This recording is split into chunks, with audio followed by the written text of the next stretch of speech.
आज मेरे हस्बैंड की फरमाइश पे मैंने बनाया है मिनटों में बहुत ही ज़्यादा टेस्टी और क्रिस्पी ये वेज सैंडविच रोल, जो बहुत ही ज़्यादा टेस्टी बनता है। खाने में बहुत ही क्रिस्पी है और बहुत ही आसान है इसे बनाना।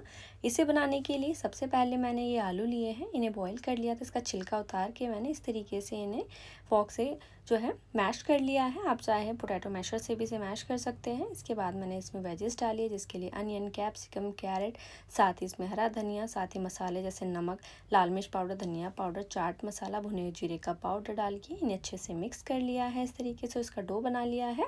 अब इसके बाद जो है हमें इसे थोड़ी देर के लिए साइड रख देना है। और ये मैंने वाइट ब्रेड्स लिए हैं। इन वाइट ब्रेड्स के हमें सबसे पहले कॉर्नर्स को इस तरीके से कट कर लेना है।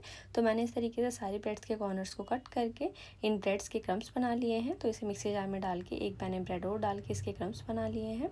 तो बस ग्राइंड कर लेंगे तो क्रम्स हमारे रेडी हैं। इसके बाद मैदा, नमक और पानी डाल के हमें मैदे की स्लरी रेडी कर लेनी है इस तरीके से। तो मैदे की स्लरी हमारी थोड़ी थिक सी रेडी है। इसके बाद जो ब्रेड्स हैं इन्हें हमें बेलन से बेल लेना है इस तरीके से। तो अच्छे से प्रेस करते हुए बेलन को हमें इस ब्रेड्स को बेल लेना है। इसके बाद तैयार किया हुआ अपना वेज का मसाला इस तरीके से ब्रेड के ऊपर हमें स्प्रेड कर देना है अच्छे से। और अब हमें इसे रोल बना लेना है इस तरीके से। तो मैंने इस तरीके से जो है इस ब्रेड का रोल बना लिया है। और आप देख सकते हो बिल्कुल सेम प्रोसेस में आपको भी अपने ब्रेड का रोल बना लेना है। तो मैंने सारी ब्रेड्स को इस तरीके से रोल बना के रेडी कर लिया है। और अब इसके बाद हमें इन्हें कोट करना है ब्रेड क्रम्ब से, जिसके लिए अभी जो हमने रेडी किया था मैदे की स्लरी, उसमें से डिप करेंगे सबसे पहले। तो डिप करने के बाद अब हमें इसे कोट करना है ब्रेड क्रम्ब से। तो इस तरीके से हमें ब्रेड क्रम्ब से भी इसे अच्छे से कोट कर देना है हर तरफ से।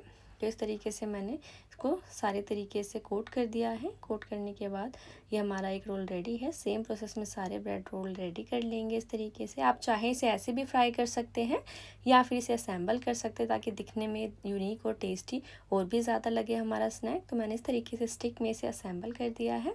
और मैंने इस तरीके से एक में एक स्टिक लगाई है रोल में, एक में 2 स्टिक लगाई है और इसे बीच से कट कर दिया है, जिसमें 2 स्टिक लगाई थी उसे।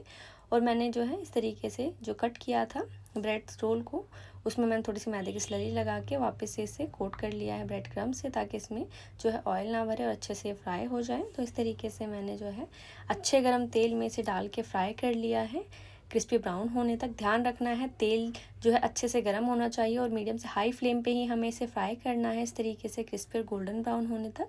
तो बस ये क्रिस्पी और गोल्डन ब्राउन हो चुके हैं। इसे ऑयल से निकाल के अपनी फेवरेट चटनी के साथ सर्व करेंगे। थोड़ा गार्निश किया है मैंने कोरिएंडर लीव से इसे।